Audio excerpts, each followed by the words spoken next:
For now, it is my distinct pleasure to introduce our guest speaker today, Dr. Nancy Wingfield, who received her PhD in history from Columbia University, where she also got a certificate in East Central European Studies. I do not believe we overlap there, but in our Columbia days, but I think we have a lot of friends in common back there. A historian of modern Habsburg Central Europe, she's the author of numerous books and articles on this region. Oxford University Press published her most recent monograph, The World of Prostitution in Habsburg Central Europe, in 2017. So please join me in welcoming Dr. Wingfield. Thank you. And I should say my sister went to KU, and she's a sad little Jayhawk, and told me that you're not allowed to drink at the Final Four, or there would have been a lot of drunk Jayhawks because she was in San Antonio. Anyway, today what I'm going to talk about is prostitution in post-war Vienna, post-World War I, and I'm commenting in part or reacting to some work by Britta McEwen, who is a historian at Creighton, and she has a book called Sexual Knowledge. And it's a really good book, and I recommend that everyone who's interested in gender and sexuality, or even if you're not, read it. Because she talks about education and change, and what I'm going to talk about is in fact continuity. And the title, The Sad Secrets of the Big City, this comes from a standard daily newspaper in Vienna, and it's the beginning of the continuity. This was 1920, but you could have found this title as easily any time from the 1890s on, as you could have found The Swamp of Vienna, The Whore and the Decent Woman, The Tourism Swamp, Almost No Control of Tolerated Prostitutes, The Sick Youth of Vienna, The Contaminated Middle Class, and then a vice police proposal. So to these pictures, which come for the most part from Wiener Karikaturen, post-war representations of women who are selling sex, not necessarily designated by themselves or by others as prostitutes. Again, these pictures could also have come easily from a pre-war newspaper. In any case, the titles I just read were, in fact, subtitles from Wiener Montagspresse's 14 June 1920 installment of a series analyzing prostitution in post-imperial, post-Habsburg Vienna. In their post-war exposés, many journalists, and in fact sometimes the same journalists, continued to employ the same vocabulary, contagion, contamination, and filth that they had used in their pre-war and wartime reports on prostitution in the Habsburg monarchy. The Viennese officials in the newly founded German Austria continued to treat tolerated prostitutes as a necessary evil, back to that later, and to arrest women who engaged in clandestine prostitution, to examine them or force them to be examined for venereal disease, and to treat these women as operating outside of society. When in fact most historians of prostitution argue that these women were a long entrenched part of the working class. In many working class studies, people realize that women traded sex for money, for favors, for food, and had done so for a long time. I think the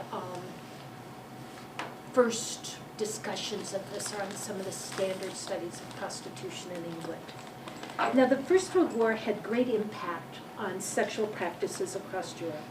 It reshaped the landscape of urban life across Europe, but also in the monarchy. It disrupted traditional constraints as well as communal and family monitoring mechanisms, and basically accelerated long-term trends, including those of sexual equality. Moral standards in Austria had been changing even before the outbreak of the war. Many bourgeois men and some one-half of bourgeois women had had sexual experiences before marriage, And this was a development that the war exacerbated. How do we know this? From archival and other evidence. Changes in sexual behavior and morality that had in any case begun before 1914 persisted and deepened. And for those of you who do German literature particularly, your reference point will be predominantly male novels and memoirs of their sexual awakening. And we can take that with a grain of salt, perhaps several grains of salt. But in fact, there was a growing tradition of having some kind of sex before marriage. The breaking of ways of monitoring your children, this is something, during wartime, this is something that people are beginning to study now. The centennial of the First World War has been extraordinary for people who study this period and for who want to apply social, cultural, and gender ideas to it. And what happens, and we don't necessarily think about this, is during the First World War, when you have almost all of your able-bodied men getting ready to go through the front, we know they were there, and then they're at the front. Well, they have to get to the front. And in doing so, they're going through areas they might not have been in before, where they're unknown, and the husbands, brothers, and fathers who had been in the areas they're traveling through, they've already left for the front. The other thing about the war is women who were in any case becoming far more mobile before the war are able to move even more, especially as they begin working in large-scale industrial complexes and other places where they're replacing them. And this is something we, again, know more about in terms of English and German history of industrial change. Now, back to Vienna. The sexual behavior of Vienna's good daughters and sons, long a topic of parental and public concern, had become increasingly scandalous during wartime, as a letter from the Austrian Society for School Hygiene to the Ministry of Public Health in August 1918 revealed. The letter's authors asserted that many of the city's adolescent and teenage residents had long been exposed to immorality. Indeed, medical specialists had treated male secondary school students infected with VD, and many gynecologists and general practitioners had experienced the pregnancies of young, sometimes school-age girls. And given the age most women quit school, this would be 14-year-olds. The moral situation of Vienna's youth had worsened exponentially during wartime.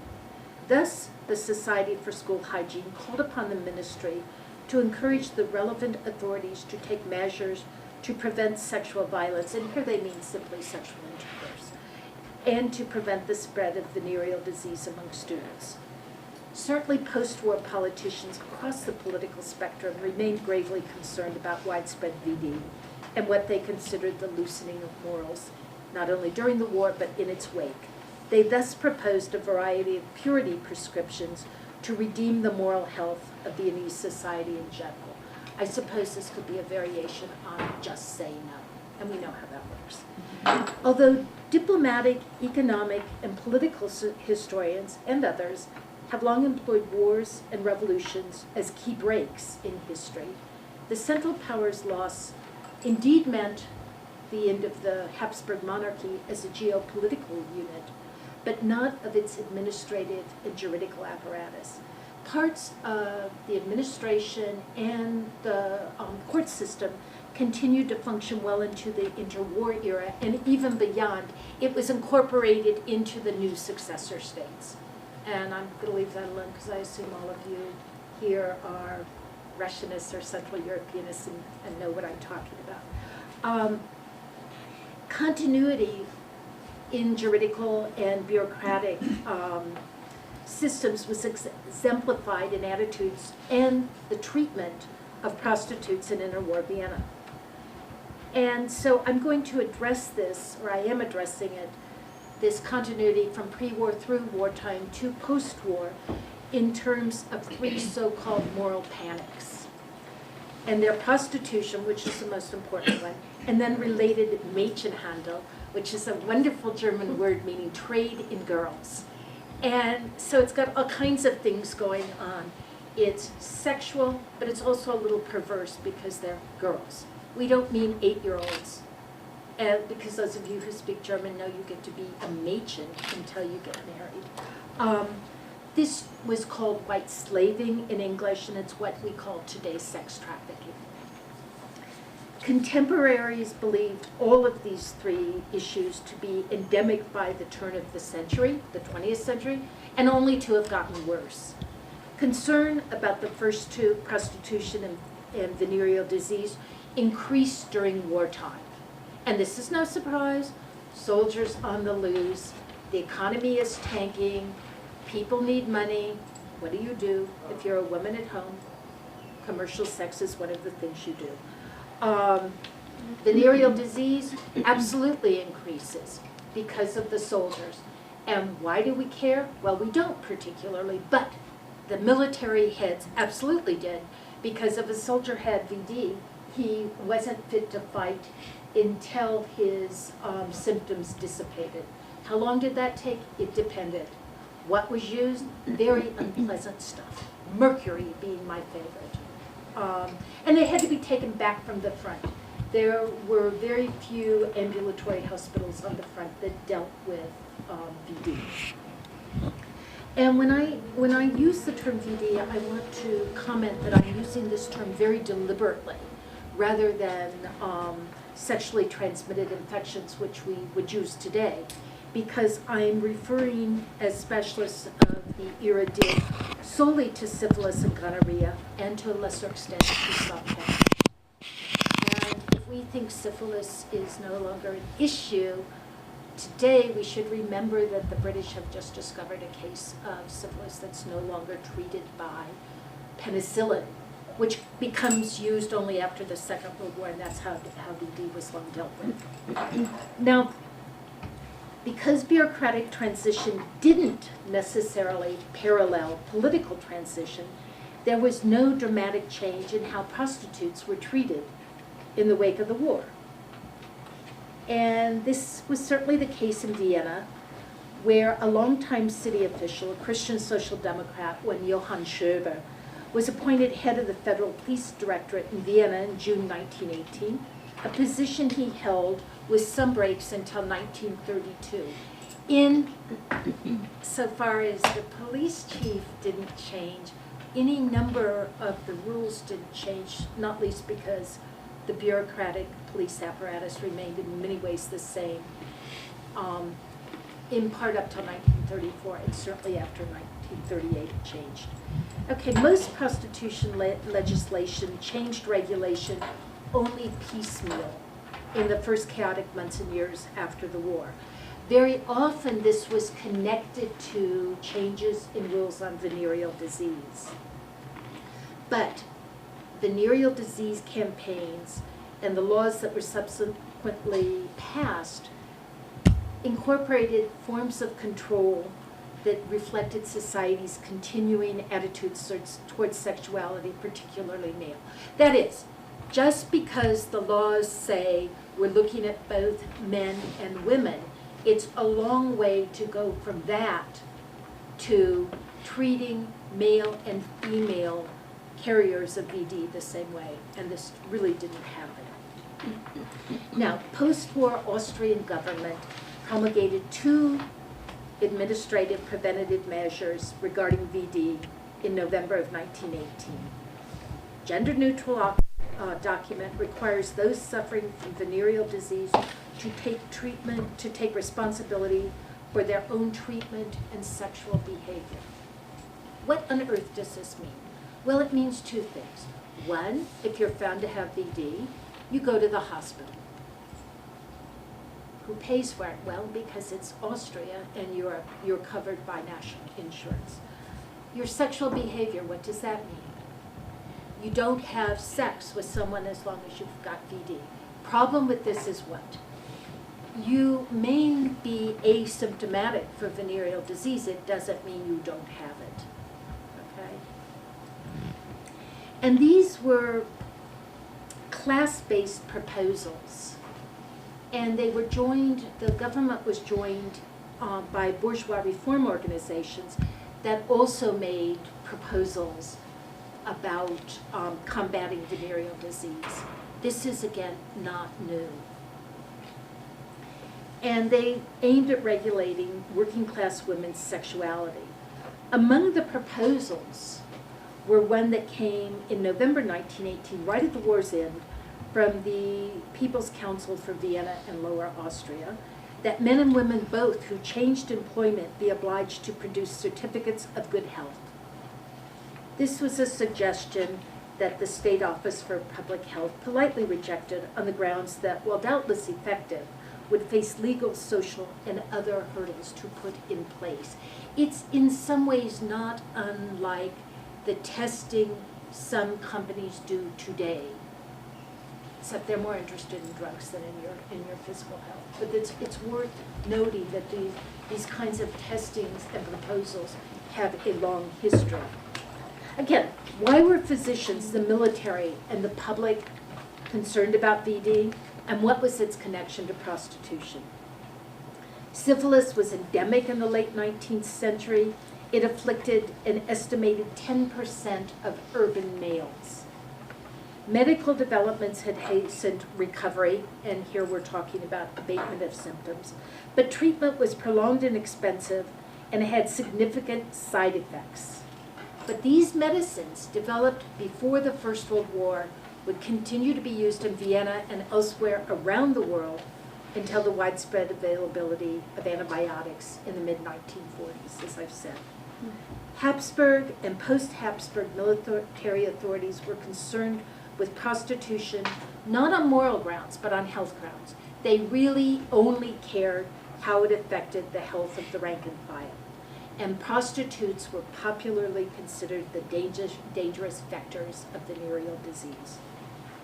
Now, prostitutes. How do we know who's a prostitute? Is this something we know it when we see it? Well, sort of, but not only. In Vienna and Austria, they had laws and regulations that governed prostitution that dated from the late monarchy. And in the Austrian scheme of regulations, police rather than statutory criteria govern prostitution. What on earth does she mean? What I mean is this: if you go to the police and say, I want to be a prostitute, which you can do, they nose around, get all kinds of information about you, put your name on a card, a red card by the way, and put it in the Viennese police archives, okay? And what does this oblige you to do? It obliges you to behave in certain ways. Mostly, you're not meant to make yourself apparent to people as a prostitute. So you can either live in a brothel where there are rules about when you're in, when you're out. Can you sit on the windows beckoning people? No, you cannot. Can people from the streets see you? No, preferred not. You have Venetian blinds. All of this develops ad hoc from about the 1870s on, and develops later in Vienna than elsewhere in Europe, and actually elsewhere in the monarchy. And this has to do with the Catholic Church. But the most important part of being a tolerated prostitute was the Gesundheitsbuch, so the health book. And these are books, you can still find them. In my book, I spent a lot of time for my research, and in the book, with pictures of the women and what was contained in these books.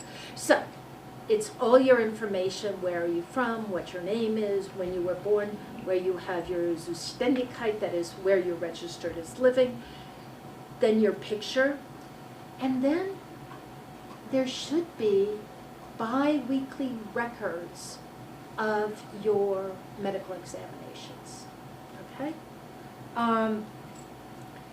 And then you're fine. If you're found to have VD, you go to the hospital. That's if you're registered. Anything to do with how you behave is dealt with by the police. You don't go to court. And these regulations left, again, women who practiced lewd trade in the hands of the police, and the regulations were modified only slightly in 1911 and remained the same in interwar Vienna. Now, interesting here is that just a small number of these prostitutes who were tolerated lived in the capital's dwindling number of brothels in 1918. And what was the situation of the women who worked in these brothels? Were they still making money, as at least some were before the war? And the answer seems to be no, not so much. Why? The increasingly dire economic situation in the imperial capital, including heating and other savings measures, had taken a toll on the wartime brothel economy. Like those of taverns and coffee houses, operating conditions for brothels remained as onerous in the wake of the war as the economic situation, including lack of food, gas, and coal, did not improve after the armistice. In fact, it got much worse. And this is one of the interesting stories of war. For many countries designated winners and losers, the post-war era can be economically and socially worse than the war era. Beginning in early December 1918, no visitors were permitted to enter brothels after 10:30 in the evening, which is sort of the beginning of brothel time, nor could they remain after 11. And brothels were to be shuttered at 11 o'clock in the evening. Salons, as opposed to saloons, where clients traditionally waited for prostitutes, were also to be closed and not to be lit under any circumstances. Prostitutes who lived in the brothels were to stay in a common room, with the individual guest rooms being lit only when the guest retired to that room. So savings measures. Vienna finally shuttered its 5 remaining brothels in 1921. And what does this mean? Well, when Graz followed in 1924, more women were left to walk the streets because they closed the brothels. They didn't get rid of the tolerated prostitutes. Moreover, in another continuity of Habsburg practices, some 28 brothels remained throughout Austria because their cities had not closed the brothels. Rather than brothels, then, tolerated prostitutes increasingly lived in apartments and rooms. In certain districts, they were known to the vice police, who would come there to visit them or make them come to police headquarters for their testing. And again, these regulations varied by town and province, but in Vienna, again, no making yourself a public nuisance, no soliciting to the public, no leaning out the windows, and go to see the police physician twice a week to make sure you don't have VD. Here I should suggest something about venereal disease, which I know a huge amount owing to my research. It's a long time between symptoms showing up, which is how people tell if you have VD, and you're being contagious. And this is one of the problems with this whole huge apparatus of surveillance of prostitutes and other women thought to be prostitutes. So you've got prostitutes and a dwindling number of prostitutes and a dwindling number of brothels registered. Then you've got registered women who live on their own in particular areas, and you can imagine their neighbors, for the most part, don't like this at all. That's something like 10% of the prostitutes. We don't know what percentage it is because the other prostitutes, the clandestine prostitutes, who were they? Are you a prostitute if you're never caught? I don't know. Are you a prostitute if you don't think you're a prostitute? And this is one of these interesting issues that comes up through to today when you occasionally read about students putting themselves through school because it's so expensive to go to school. And if you're at Barnard and you're with Nelson Rockefeller and he dies, you get the brownstone. Is that prostitution? And the Social Democrats will question, is any sale of sex any more prostitution in bourgeois society where women are married off? So this is a big question on how you estimate who prostitutes are. And same situation in Vienna. If you had venereal disease, you were very often considered perforce to be a prostitute. Another problem with clandestine prostitution and how we talk about it is that women very often engaged in commercial sex on a part-time, even seasonal and casual basis. That is, if you're a servant and you're fired when your family goes away for the summer, what do you do? If you work part-time, what do you do when there's no more work? Many women engaged in sex. And officials in Vienna continued to employ the same methods to stem clandestine prostitution that they'd used in wartime. Viennese vice police, sometimes joined by the military, had long raided cafes, inns, hotels, and taverns, where they arrested women and girls, many of them young and unemployed, sometimes much older, and here I'm talking 50s. Most single, some still married, some with the right of residence in Vienna, some not. These were women they caught in flagrante. They had them examined for VD, and they obliged those with venereal disease, again, to report to the hospital immediately for treatment. Now, if you're not accompanied to the hospital and you're a poor woman, are you overwhelmingly likely to say, yes, sir, I'm going straight to the hospital? Especially if you don't consider yourself a prostitute and there are specific prostitute wards for people with VD. No, you're not. And this is not me figuring this out. The police also knew it, and they wondered about how they could get them there.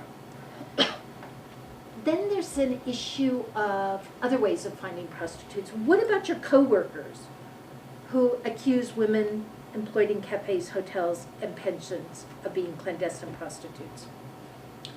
What about the wife of the hotel porter?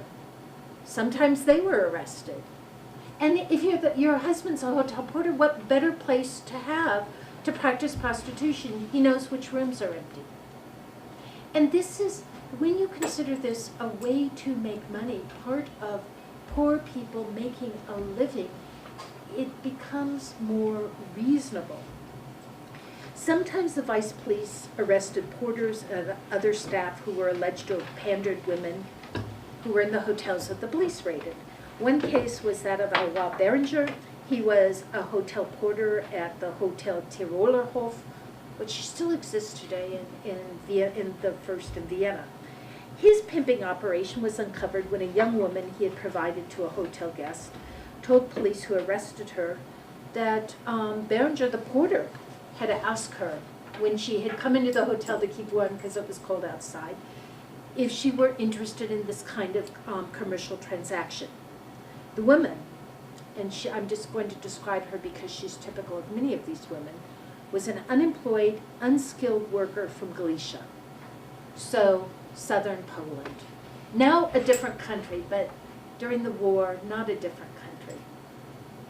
And she had undertaken this commercial sexual engagement owing to penury, and she had received 20 crowns for her work. Police held the woman for 4 days before they expelled her from Vienna. And they actually spoke to female employees at the Hotel Tirolerhof and confirmed that the assertions the woman made were correct. In fact, the hotel porter was using the hotel where he worked as his own commercial brothel. What about the women's sex partners? Were they arrested? Police take them in? Nah, not at all. For the most part, the police still left the women's clients, both civilian and military, some of them now soldiers from the Entente armies, to go free. And in one case, there was a woman who had been seized in a raid on a 1st District hotel, the 1st District, Central Vienna, where there were 1st and 2nd District, lots of traffic, lots of hotels, lots of prostitutes. She claimed to be a dancer. She provided the police with her name. Was it her real name? She said that she knew the American officer who was accompanying her, and the officer admitted to knowing her under another name. He explained that yet another American had introduced them, and the officer explained his interest in the woman was purely sexual, and he paid for sex with gifts. Hotels, other inside installations that I mentioned, are not the only place police arrested women. Women attracted police attention when they walked on certain streets, in particular neighborhoods in the capitals, in large numbers. This is something Stefan Zweig mentions in The World of Yesterday. Some of these women were already under vice police supervision, that is, they were badly behaved, tolerated prostitutes, while others, upon being arrested, asked the police to register them, who would then tolerate their continued engagement in commercial sex as long as they didn't street walk. But as before the war, during the war, and even up through to today, women, large numbers, in all kinds of ages, continue to walk the streets of the Prater. The Prater is the popular outdoor entertainment and amusement park in the 2nd District. It's still one of the most popular places for people selling sex to find clients. It's also a great place to walk and ride your bicycle. It was in the 2nd District, so Leopoldstadt, and Leopoldstadt, home to the northern train station.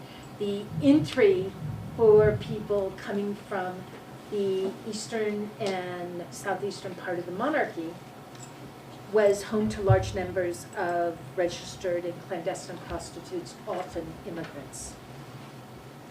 Now, numerous Viennese dailies reported that the number of women arrested for clandestine prostitution skyrocketed after 1918. On average, 617 women had been arrested every year for clandestine prostitution in the last 5 years before the war, so from about 1910 on. That number rose to over 2,500 in the first post-war years. Police also noted the women's earnings, and they had also skyrocketed, but this had to do with inflation. And they might make about 100 crowns, so $6 a trick. And that again had to do with both hyperinflation and the lack of grain and other foodstuff. And I found a citation from a Czech woman who was interesting to me for totally different reasons. But she commented that in December of 1918, a loaf of smelly, moldy bread cost 50 crowns, and a kilogram of butter, 200 crowns. So that's 2 tricks if you want butter. Clandestine and regulated prostitution then considered to be an important, then if not necessary, option among female members of the working class, and increasingly middle-class women during the initial post-war years.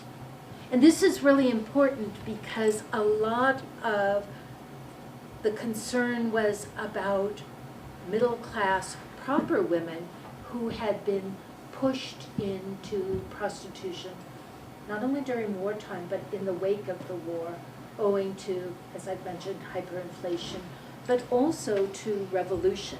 Who were these women? Well, some of them were women who had been working, who were pushed out of their jobs by returning soldiers. Some of them had been left widowed. Sometimes their father didn't come home, not only their husband, but also their fiancé. Some of them were on fixed income.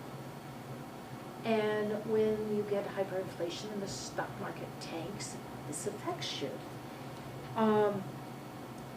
So the number of prostitutes registered dropped, and before the war, but then in 1918, it went up because some people felt that it was safer to be a registered prostitute with the the police, than to take the option of getting caught and being thrown in jail. Now, the ages of the prostitutes I alluded to earlier, I want to mention to you, the majority were 21 to 35, the vast majority. But 7.5% were 46 years older in 1920 and 21. And a not insignificant number, in 1920 it was 30, in 1921 it was 44, were more than 50 years old. And this is a striking age. It happened as well, apparently after the Second World War in Vienna. That's one of the things I remember best about the world according to Garp, his report on the age of the older prostitutes in Vienna. Now, the narrative of wartime and post-war poverty driving bourgeois and other good women into prostitution showed up in novels and films that were published and produced between the wars. The Austrian Social Democratic daily, the Arbeiter Zeitung, talked about prostitutes who were impeccable housewives by day and prostitutes by night, some of them married and having children. The possibility of falling into prostitution was also the subject of Hugo Bettauer's novel, Die Freudlose Gasse, The Joyless Street, set in inflation era Vienna in the early 1920s. A poverty-stricken young girl becomes a prostitute while the daughter of a ruined former Habsburg government official just escapes being forced into the trade. G.W. Pabst directed the popular silent film that appeared in 1925. And so this is what the book looks like, and this is a shot from the film. I'm checking mine, so I'm going to cut some of this. One of the interesting things that happens in the post-war, another continuity, is women alone on the street. We don't think about problems, particularly of being alone on the street, unless we're afraid somebody's going to rob us or something. But women alone on the street, before, during, and after the First World War in Vienna, were considered, if they didn't have a really good excuse, to be prostitutes or popular prostitutes, possible prostitutes. Even good women on their own risked being identified as Frauenzimmer and removed from restaurants, even at lunchtime. As Leopoldina Alexandrovich, the wife of an industrialist, learned when she was told to leave the Hotel Sacher in July of 1919. This is really important because the Hotel Sacher remains today one of the best hotels in Vienna. Sachertorte, which would be the food you'd know from there. And the incident came to the public's attention when Madame Alexandrovich sued Anna Sacher, the hotel's owner, for Ehrenbeleidigung, or defamation. But this is the kind of problem that continued into the interwar period. What are you doing by yourself? Why? Now, the good residents of Vienna enthusiastically aided the police in finding women of ill repute. They denounced them, they rebuked them, and among the people they went after were female factory workers, stenographers, maids, and waitresses. They suggested they were irredeemable, immoral women, irredeemably immoral women. And reflecting class assumptions about who might be irredeemable, the vice police continued to let off some first-time offenders. Who were these? Usually young women, often living with their parents. Their fathers had good jobs. They were literate. They were basically from petit bourgeois families. And the police often warned these young women, gave them a really good talking to about what becomes of leading an immoral life and threatening to register them as prostitutes if they were again found engaging in immoral sex. In one case where the police contacted a young woman's father, it was an 18-year-old named Margaret Shanovitz. She told police she'd been driven to prostitution by material need and only engaging in commercial sex for some 2 months. And she was arrested in mid-1918 in the Orient, a Stunden Hotel, again in the First District. Stunden Hotel, German speakers, an hour hotel. One of the really fun things, and hotel owners love them. Why would that be? People don't spend the night there, do they? Hence the name Hour Hotel. So you can have lots and lots of clients one opening the door for the next. Drove the vice police crazy, however, because the hotel keepers did not keep records of who was in and out. In any case, that's where young Margareta was arrested. Police informed her father, who was a respectable inspector for the Südbahn, so the railway going south, in St. Peter in Krain, so today Pivka in Slovenia. And they mentioned that she'd also been arrested for theft while practicing prostitution, but what to do with her? And by the way, she was in the VD hospital recovering from VD. And the police, being really nice, had requested that a Catholic Welfare Association deal with Margareta, who claimed she wanted to return to her family while the family sorted out what to do with her. The police asked the father to provide them some information telling them what he was going to do, and there the documentation ends. I can't tell you if there was a happy ending and she went back to boring Pivka, Slovenia, or if she got to stay in rather more interesting Vienna. These kinds of stories abound in the archives. Parents sometimes just give up on their daughters. They use the same words the police did to describe them, and that is dissolute and work shy. And these words are also interesting because they are precisely the same words the Nazis will use in their rhetoric, not only about women, but also about men in the Second World War. These are the asocials. And so this is part of a string that, as I do more research, I would like to pull through from the end of the First World War into the Second World War. So, very quickly, because we started late and you guys might have questions. What are the major consequences of clandestine prostitution? Venereal disease. Breaking up of households as men go home and have venereal disease and pass it on for their wives.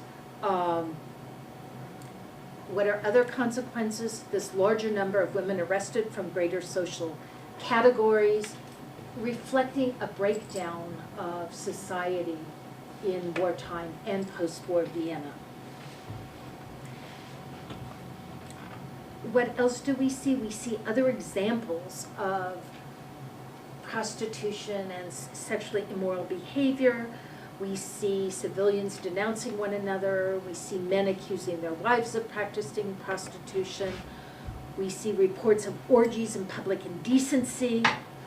Reports from one Viennese informant of a bar owned by a well-known coquette who encouraged men, even families, to visit her establishment, where equally common women held orgies that included dancing naked and public intercourse. This is the kind of life we hear about in sexually saturated Vienna. How much of this is true, we can't always know.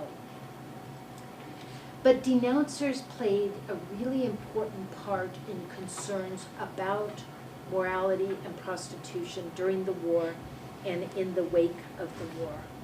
They sent police on what sometimes were wild goose chases looking for women who were alleged to have done all kinds of immoral things, which maybe they did, maybe they didn't. We also have young women breaking up marriages. In November 1918, Catherine Malachek wrote to vice police complaining about an elegantly dressed young woman her husband had met at a restaurant the previous summer. And he'd had sex with her when they'd met several times, but finally the husband tried to distance himself from the woman who was in financial difficulties and was trying to blackmail him. So what did the young woman do? She stood in front of his store screaming that he owed her money. You can imagine what this does to your clientele. She then wrote threatening letters, and she left Malachek's husband with VD. Now Malachek says very clearly here she wants to bring the situation to the attention of the police, but she's not providing her address because she doesn't want to have the matter become public. So what's going to happen? And by the way, the police know your address. You live in Vienna. And there again is no indication to the resolution of this complaint. They just reflect social upheaval. Now, the two moral panics that were closely associated with prostitution, sex trafficking, and venereal disease were treated in the post-war period in some ways that were remarkably similar. And this is interesting because the issue of trafficking in women had received very little publicity during wartime, why the borders were closed. But under the League of Nations, it was re-examined and renamed trafficking in women and children in the changed socio-political conditions of the interwar period. But the change in name and the change in focus did not change Viennese popular and police attitudes overnight. Many of them continued to search out the same culprits and victims. Directors of traveling women's orchestras were still distrusted as providing fronts for trafficking, and many women and girls who went missing were assumed to be victims of sex traffickers. We just don't know. Sex trafficking remained an issue of considerable popular interest in Vienna, as the two-part Weimar German film, Der Verdammnisschritt, The Way to Damnation, illustrated. And it was one of the most popular moral educational films of the early post-war period. Part 2, Hyenas of Lust, premiered in Vienna in autumn 19, and it was sponsored by a longtime Viennese anti-trafficking organization that had been very, very active in the pre-war period trying to save young women who came to Vienna. As the posters revealed, possible victims remained the same after the war. White women. You can talk, you can, if you're the League of Nations, you can mandate all you want. White women. And they were still understood to be innocent and young and taken overseas to non-European, often understood to be less civilized, including the United States, locales against their wills to engage in commercial sex. And South America also remains a particular point of concern in this narrative. In another continuity with the pre-war period, Vienna's anti-Semitic newspapers, commenting on this film, noted that most girls who were trafficked were Christians and that the traffickers were still Jewish. This was not true necessarily before the war nor after the war. So what can we conclude about prostitution in post-imperial Vienna?